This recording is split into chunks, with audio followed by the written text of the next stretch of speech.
installing wall tile on a diagonal. So I'm going to show you the easy way.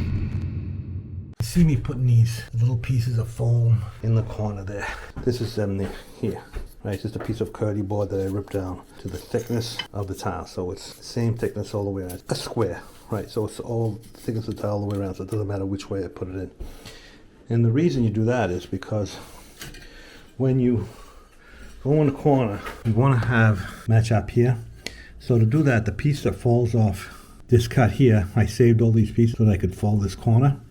This line has to be perfectly plumb. If you're not plumb, then the line will start to gain up or down. And if you don't put that exactly on the edge of the tile and you run it behind, what happens is you get the lines don't match up anymore.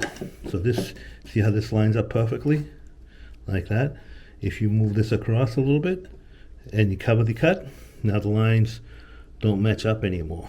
So you need to have that exactly like that. So those foam pieces help keep you in the right spot. So when you got the thin set, it doesn't slide into that corner by mistake. And then you can keep your little gap with some wedges like I got up there. You can make these little pieces out of foam. If you don't have the foam, you can use just a piece of tile to do it that way.